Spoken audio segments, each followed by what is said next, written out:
Warning, this video is subject to spoilers, stupidity, and cringe. Proceed at your own peril. Seriously, I warned you. What's up everyone, Vexitus here from Discount Deviants, and today I have a real treat for you. I am reviewing the greatest game of all time, God's Gift to Man. Man, he must be talking about Black Myth Wukong. The highly acclaimed Dragon Age the Failguard.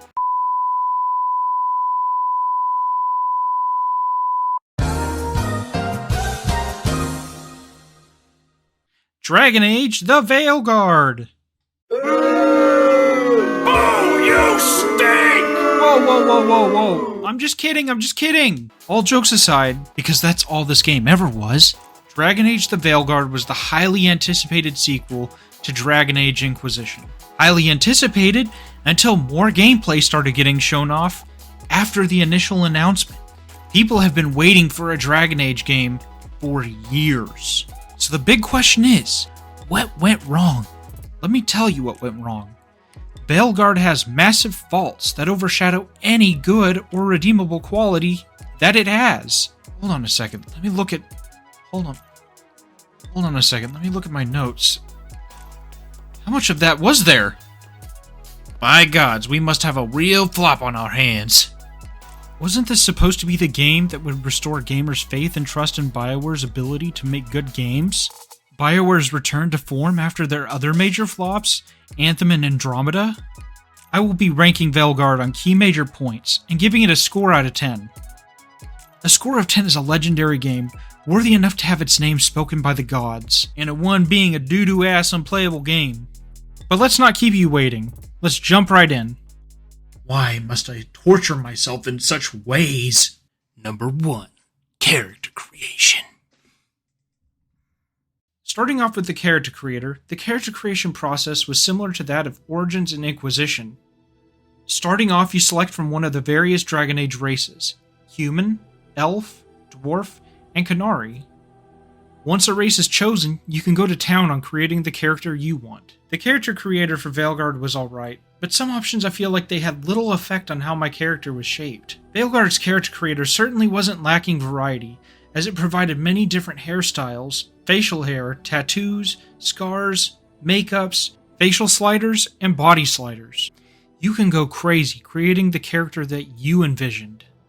But, let's be real, you probably will end up looking up guides to make an attractive character, or make the most hideous abomination known to man. Oh yeah! Damn, boy, he's thick! What had me disappointed was that there was not much distinction between the races other than one simple feature. You essentially had human, human with long ears, short human, and human with horns. Maybe I was hoping for customization features unique to the different races that would make them stand out more. The races needed to be more fleshed out than what was provided in Veilguard. Everything was shared and ordinary. The general character aesthetic flat out looked like they were inspired by a Pixar film. The Qunari perhaps was the biggest disappointment because appearance-wise, they were a downgrade. They no longer looked like the badass warrior race that I remember seeing them as in the previous games.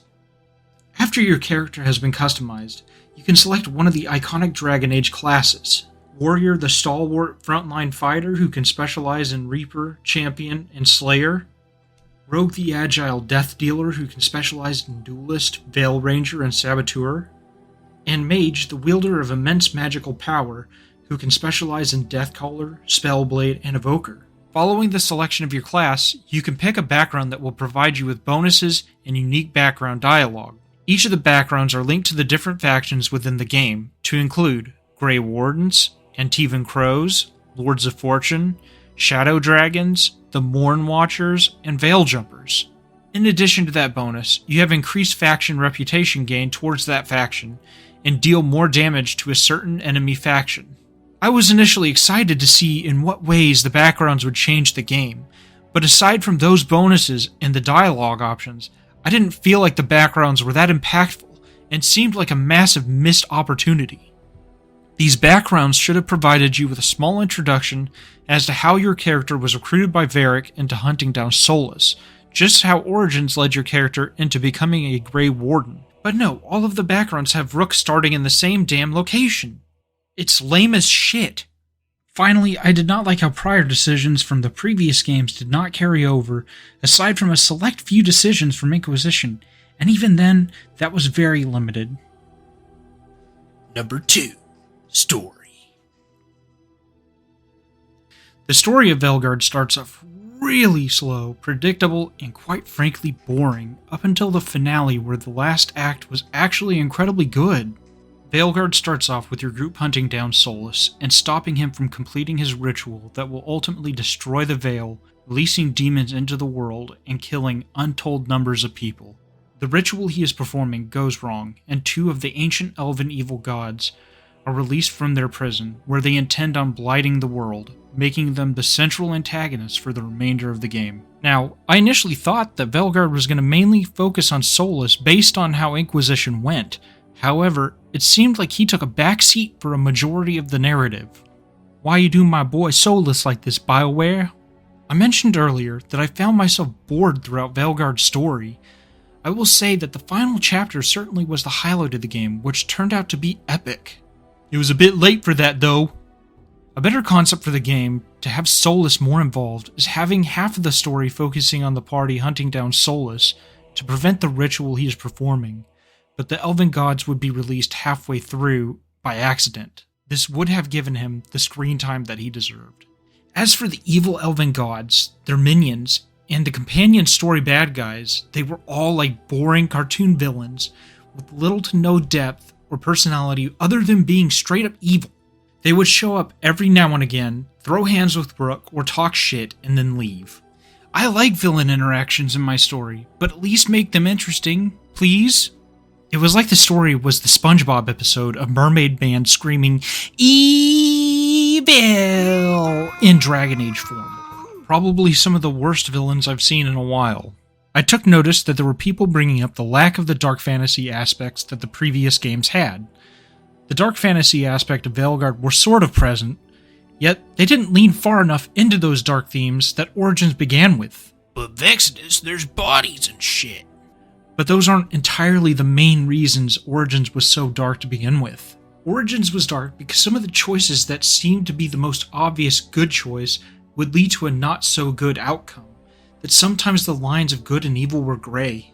It was also the dark tropes within the world that fed into the dread and hopelessness of the people of Ferelden, where the Darkspawn threat felt very real. The treatment of the elves being forced to give up their ancient traditions and live amongst humans in slums, all while enduring racism and terrible living conditions. The dwarven caste system, where those born into lower castes are forced to live in ghettos, barely scraping by, pushing some to get caught up in a life of crime. And magic being inherently untrusted out of fear that it will cause mages to abuse their immensely powerful gifts, turning them to practice darker arts such as blood magic. What really irritated me was that there was no conflict between the factions or the characters of the world at all. The only conflict that did exist, however, was towards the villains, and that was it. Even during the moments where important decisions are made, the factions and the characters could care less about your choices. Is this really a BioWare game? It had me thinking, though, about how different things would be if BioWare would have actually carried the same amount of effort that they put into the finale into other acts of the game. I think the situation for Veilguard would have been an entirely different story if BioWare poured their hearts and souls into making the game good. Number 3. Characters. During your journey, you recruit characters you believe will be able to stand against the ancient evil elven gods. Each of these companions are tied to specific factions, come with their own small skill trees, specific map abilities to help you access different locations in the world, and companion story missions. The companions left me with a mixed reception. Some of them were alright, others became a little bit more tolerable as the game progressed, and then a few were dull, uninspired, irritating, or flat out frustrating to listen to. Tosh. Excuse me, sorry. I didn't like that there were very little moments of conflict, or almost no opposing opinions amongst any of my companions whatsoever. People who have different beliefs, come from different backgrounds, lifestyles. There should be at least some disputes or altercations. There were a few petty arguments, but they were so damn silly. As an example, there was a moment where two of my companions were arguing at the table following a major campaign mission. I thought that this squabble was going to cause tension within the ranks of my party that would carry on throughout much of the game. However, silly me, because once I completed two of the following campaign missions, they were back to being the best of pals. Why will you not hate each other, damn it? And how the hell is everybody so trusting of each other? One character you recruit is literally possessed by a demon, and the reaction from the entire party is, "Cool, that's pretty sick, dude!" There was almost no bickering, the characters had practically zero conflicting opinions, no real trust issues. It was just, we are in this together! Friendship, love, peace. It was mega cringe. As for the NPCs outside your party, they were also particularly uninteresting and lacked any forms of personality at all. Again, it was this we are in this together attitude shit across the board. Regardless, I don't blame the characters of this game. I blame the atrocious writing that left me a few connections, unlike Origins, where I genuinely felt I formed meaningful bonds during my journeys in Ferelden. Number 4. Writing and dialogue. Oh boy, here we go. Okay, it's okay, Vexitus. Calm down. We're gonna get through this. I know that this portion sucks, but we will make it through.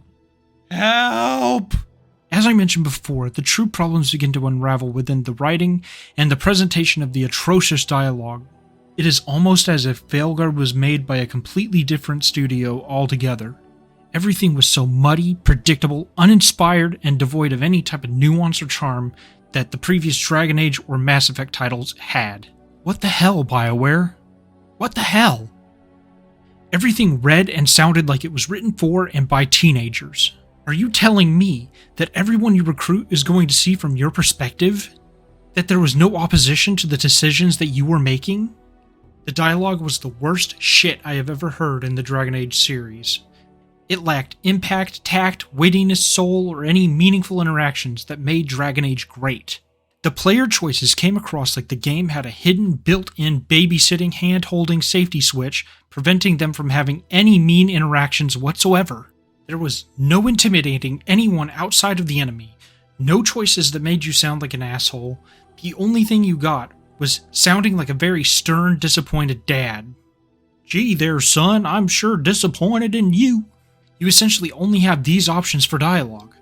Nice dude, slightly funny dude, stern, unmean dad dude, dude that is supposed to be mad but really isn't dude, some background dialogue dude, flirty dude, and lore questions dude. In Origins, you could be a total jackass to your companions. And if you had the opportunity, you could knock some sense into them whenever they absolutely deserved it. There is none of that shit in Veilguard. None. It felt like they were scared to even add any of those options. The dialogue decisions had little variety, and often led you to the same position in the conversation you were going to end up in anyway, all with no real consequence. There were no enemies begging or bribing you to spare them or turn a blind eye to their shenanigans.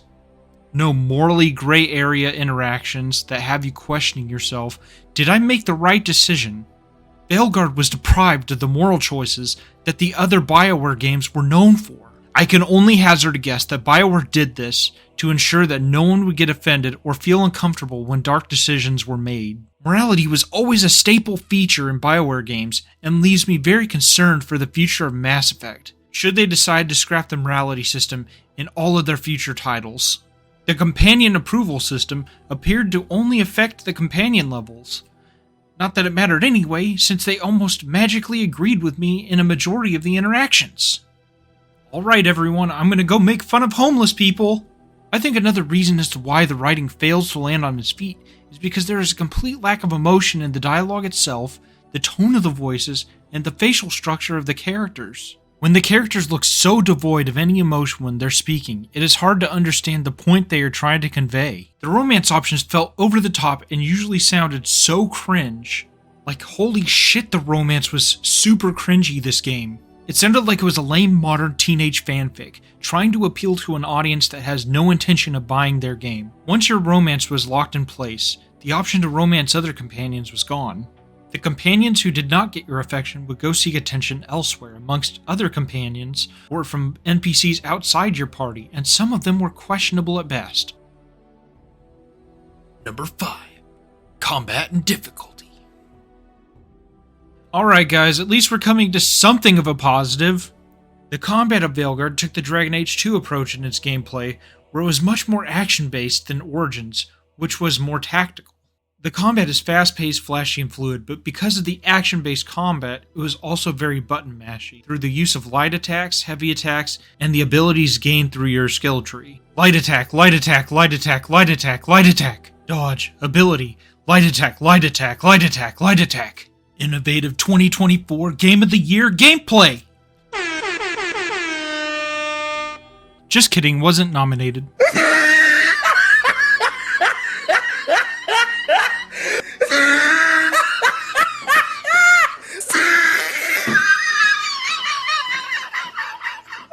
Enemies have 3 distinct defenses. Health, which is their red life force, armor, which is their yellow physical defense, and barrier, which is their blue magical defense. Enemies also have a stagger bar, where if you beat their ass enough, they will be stunned for a limited amount of time, and you could potentially use takedown abilities on them. You can use abilities or companion abilities to break through their defenses, apply ailments, or stun them to bring them down. The combat was actually pretty fun at the start, but started becoming exceedingly repetitive the more I progressed with the game. There was almost no change in the tactics I would have to use other than charge in, beat their ass, dodge, and leave. The battle process became stale and eventually left me bored, making me want to avoid combat as much as possible. The difficulty affected how much damage you took, the enemy aggression, challenge, and defense timing. I also noticed it seemed to affect how much HP the enemies had. On lower difficulties, the enemies died so much quicker than the higher ones. The enemies would become so spongy. It caught my attention that my companions had no health bars, removing a bulk of tactics.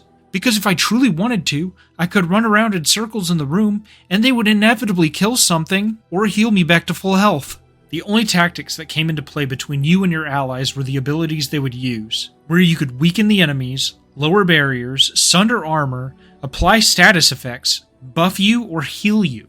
Some of the companion abilities allowed you to combo off of them, or vice versa. But aside from the damage, I was hoping that based on who you comboed with, it would change the visuals to make it more flashy, since flashy is what they seem to be going with in Veilguard. Speaking of flashy, once you choose a specialization for your class, you get a new ultimate ability tied to that specialization, and it looked pretty cool. Healing potions are no longer a resource that you must acquire through coin. It is something that you find in green vases spread throughout the map. Personally, I didn't mind buying potions in Origins. I do understand that some people are not into resource management. However, it was this aspect that made me feel like it was an RPG, where if I didn't have my handy-dandy health potion, I was either going to need a healer to watch my ass, or I was going to have to backtrack just to find more. Even through its shortcomings, I do think Veilguard's combat is alright. It's not the best in the world, it's not the worst in the world, it's just there.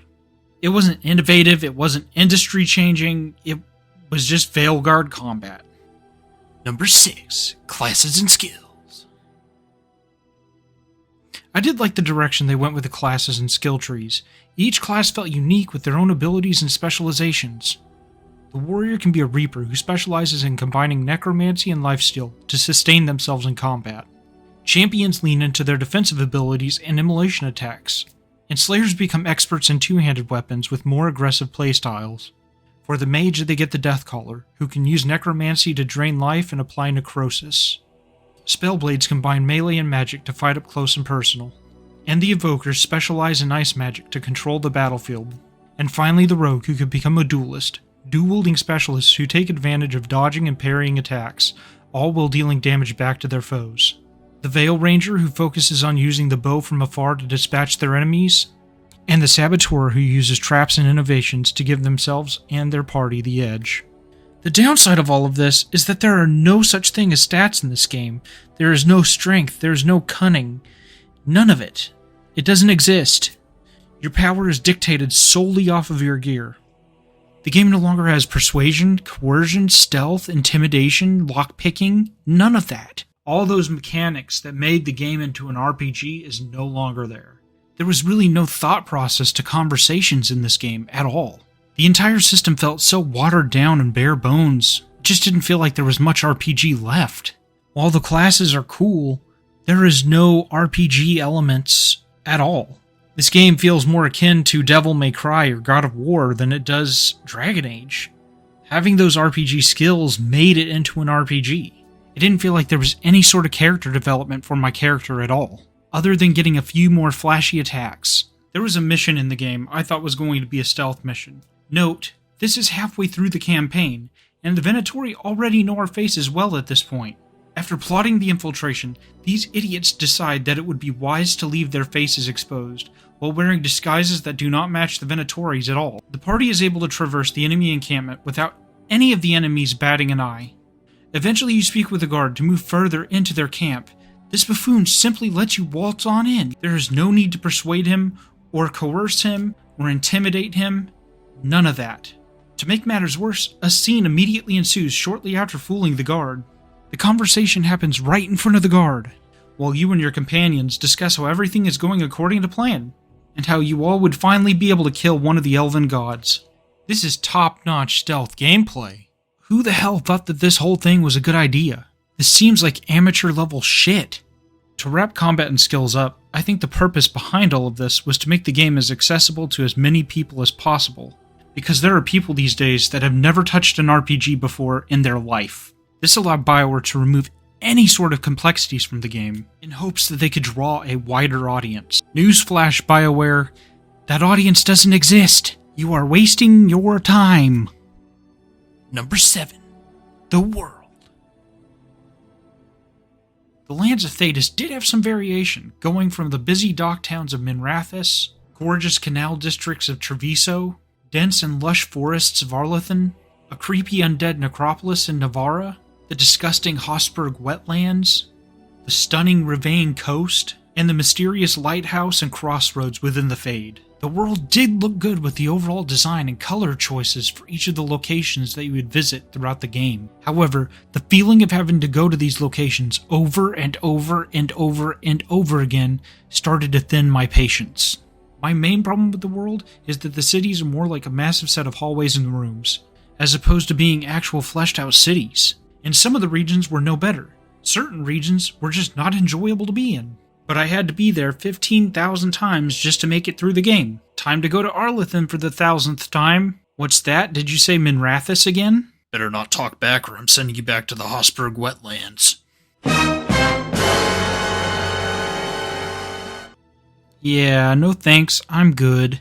The world kinda just felt lifeless. You'd have pockets of people, and then nothing.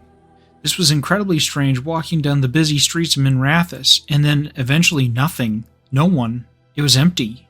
When I was in Denerim, it felt like I was in an actual dark fantasy medieval city. When I was in Orzammar, it felt like I was in an actual dwarven city. Each of the cities with their own districts, some of them shitholes, and then some of them were fancy schmancy noble districts. It felt real. It felt alive. I know some people will be like, well, Vexitus, there are slums in the game, you blind piece of shit.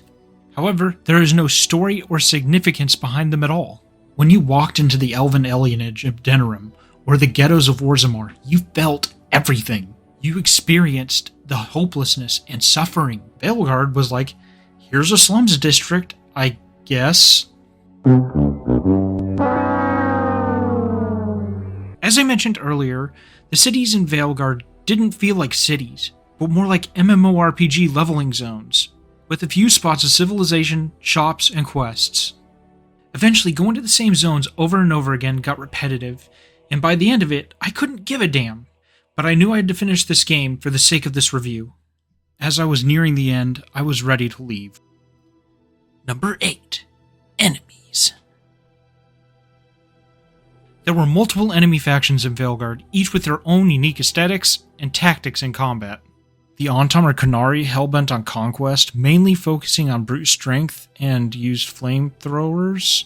The Venatori, a cult of Tevinter supremacists working to restore the glory of Tevinter with their main... The undead, let's be real, they're just dead guys, what do you want from me?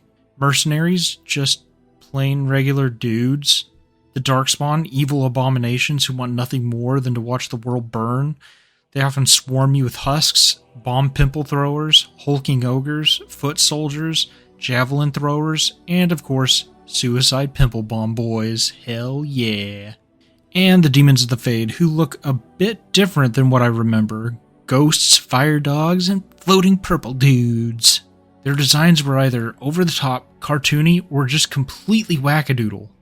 The Yontam looked very primitive compared to how Canary looked in the past. The Venatori just looked like edgelords. The Undead are still just dead dudes. Again, what do you want from me? Mercenaries were rare, and they were still just regular dudes. Demons looked very strange this go-around. And finally, the Darkspawn, who surely looked cool as hell in the previous games, and there would be no reason to change the way they look. What the hell are those? Surely these are just the husks. Surely enough, the bigger Darkspawn must look cool, right? Right? Oh my goodness! BioWare, you truly goofed. You gonna tell me that this is an ogre? That's right, fellas. This is the new appearance for the Darkspawn. There will be people that will say, "Oh, well, the game tells you why they look so different." Hell no, they made the Darkspawn look goofy as shit. Darkspawn are the most iconic enemies of Dragon Age, and BioWare did them dirty. BioWare took the Darkspawn out back and old yelled at them. Number 9. Puzzles. I will be brief on the puzzles. There are an assortment of puzzles in Veilguard. However, they were typically overly simple, and it would be impossible not to solve them almost instantaneously. A common puzzle of Veilguard is the magic device puzzle, where you have to put a core into a device to power it. A majority of the time, they are located right next to the device. No joke. Other examples include the Darkspawn pimple popping puzzle, statue direction puzzles, wisp babysitting puzzles, incense light racing puzzles, companion ability landscape puzzles, memory game puzzles, and laser beam pointer puzzles. These puzzles were simple-ass challenges that require little to no thought on completing them. You'd have to be a special kind of stupid to mess some of these up. Number 10. Gear and Loot. Over the course of the game, you will uncover countless pieces of loot, each with different power and defense values, as well as bonuses such as increase to necrosis damage, increase to projectile damage, extra health, and class-specific bonuses. You can keep gear relevant throughout the entire game by finding duplicates to increase their rarity, increasing their power levels at the lighthouse, and enchanting each equipment piece. You can find this gear out in the world, inside chests, completing quests, purchasing them at random vendors, and faction vendors. All of the factions have their own vendors that sell items and gear depending on your status with them. This standing can be earned through missions and selling junk to them. Each faction vendor comes with their own gear, transmogs, lighthouse statues, enchanting vendor level point increase items, and decorations.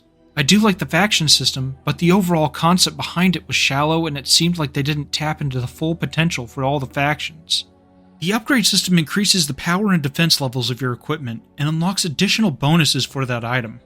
As for the enchanting system, it'll allow you to put special enchanting bonuses such as increase to damage, defenses, bonus HP, and resource regeneration. What I did find annoying was that you could not sell your gear at all. Once you get a piece of gear, you are stuck with it the entire game. And it's not like you can just give that piece of gear to your companion. No, they have their own gear system. Number 11. Playability and Replayability. Veilguard itself doesn't play horribly by any means. The combat feels pretty smooth and fluid. The conversations, while shit, still work. The skill trees serve their purpose. Everything in Veilguard works as intended. The underlying issue is, while it is playable, most of it is doo-doo ass. As for the replayability of Veilguard, once I beat the game, I noticed that there was no New Game Plus mode, which should be a staple for any game at this point. Regardless of having no New Game Plus mode, you could technically play through the game again. But I have no idea who in their right state of mind would do such a thing, because it's not like your choices truly impacted the game enough to matter in the end. I would honestly feel bad for anyone who decided to give this game another spin after the horrendous slog the first playthrough put me through. You wouldn't catch me touching Veilguard again with a 10-foot pole. Hell nah. Well, why did you play a game you didn't like, Vexitus? Because my mama didn't raise a little bitch. Number 12. Graphics, aesthetic, and sound. As I mentioned before, the visuals of the world were great for the most part. Much of the landscapes appeared to be stunning, and I would find myself panning around just to enjoy the scenery. The aesthetic of the characters were just hit or miss. Most characters looked like something out of a Disney, Pixar, or DreamWorks film. The aesthetic of weapons and armor were flashier than previous games. But then there were a lot of weapon and armor visuals with very questionable designs. For instance, there is quite a bit of armor appearances that have leg armor with actual foot visuals. What are those? Having foot visuals or my feet shown is a no for me, dog. It is not for me. I ain't a feet man. On some options, I could see it, but on others, why? Also, what the hell is with the damn balaclava being combined with everything? Most head armor options have the damn balaclava attached. They didn't need to do this with 80% of their head armor options. I mean, holy shit, I feel like my character's part of the Spetsnaz or something. The sad thing is, a lot of good-looking head armor was ruined by the dang balaclava. The transmog system helped out quite a bit, even if some of the options were totally ridiculous. The transmog system did allow you to wear the armor and weapon appearances you liked, but as I have already stated before, some of the appearances that are cool were ruined by weird design choices. The music and sound effects of Veilguard were pretty good, but they were nothing to write home about. I didn't find them as memorable as the legendary masterpieces put out for Origins. The voice acting was alright, even if some of the characters were boring as hell, or absolutely annoying as shit. Overall, I believe the audio of Veilguard was something that brought the game up. The graphics were similar in this regard. For the most part, they were pretty good, but both of these things cannot save the game from the deficiencies that it had. Number 13. Technical. There weren't that many technical issues with Veilguard, at least not that I've noticed. Other than a few wonky faces that seemed out of place, my character falling into the water and spawning back into the water to non-stop drown until I fast traveled out, hair of certain NPCs would change color or lose texture altogether. There would be times I would tell my companion to do something and they would completely ignore my order. And then there would be moments in combat that my character would go into an attack animation and would swing in a completely different direction where there were no enemies to be seen. The technical aspects of Veilguard were not terrible, however, this does not excuse the game of its plethora of problems. Final score. Veilguard to me was a step in the wrong direction, and was the biggest departure from the Dragon Age series as a whole. Now, I am not reviewing Veilguard on any social issues. I am judging it based on the presentation of its story, how fun the gameplay was, and if the game was remotely playable. Up until the very end where the story wrapped up with a surprisingly epic conclusion, but I felt like it was too little, too late. Knowing that they have shifted their resources into developing the next Mass Effect game, I have my concerns. If you liked Veilguard, that is good on you. I am happy you were able to enjoy it. As for me, it was a lackluster experience that missed out on so many opportunities to be great. Now for the journalists and game review websites who covered Veilguard, they were obviously high as a kite when they reviewed this game, or they were paid to shill to continue receiving the BioWare goodie basket once a game is released. There is no way that this game is 10 out of 10, 9 out of 10, 5 stars, 4 stars. This game wasn't worthy of receiving any of those scores. I am incredibly disappointed and pissed off at BioWare. Like most people, I just wanted the game to be an RPG and to be fun. I wanted it to be good, and BioWare couldn't even do any of that. I am giving Veilguard a 4 out of 10. Dragon Age fans have waited patiently for years for a new Dragon Age title, only to be disappointed by an awful experience, where they have entirely turned their back on BioWare because they have no faith in this company at all, avoiding this game at all costs. When Veilguard was initially announced, I held on to hope that it was going to be a good Dragon Age title. I wanted to prove that BioWare was still capable of making quality games. Boy, did I look foolish. There are too many blatant negatives that shadow any redeeming qualities that Veilguard has to offer. I wouldn't recommend this game, even if it was 70 to 90% off. Hell, I wouldn't even recommend this game if it were free. Save your time, save your money, save your sanity, stay far, far away from Veilguard as humanly possible. Thank God I am done reviewing this game. Now I can move on to something new. I wonder who that could be.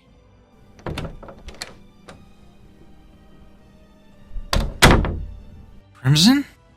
Hey, bud. I noticed you haven't fully beaten the game yet. You need to finish all the dialogue options. You haven't finished all the classes yet either. How will you know what all the classes do to tell what's strong and what's not? You also haven't seduced all the party members. Come on, I know there's a few more interesting ones. Oh, you haven't beat the game on maximum difficulty. How do you don't know what all this game has to offer? Come on, Vex, load it up. Load up Veilguard. Do it. Help!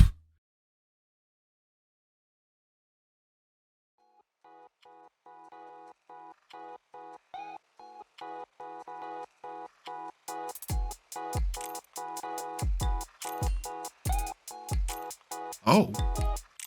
Hey, you're still here. Okay, what's up, everyone? I wanted to personally thank you for watching my very first video game review. I wanted to get this out sooner, but me being on active duty limits my time significantly. That and my real-life responsibilities and obligations. But I finally managed to complete this game and get this video out. I will definitely play more games, both good and bad, to keep you in the loop of what is worth buying and what you should forget ever existed. Seriously, I'm trying to forget Veilguard ever existed as we speak. Hopefully in turn, this will save you time, money, and a trip to a mental ward. Please like and subscribe to Discount Deviants to enjoy more of our content and shenanigans. Until next time!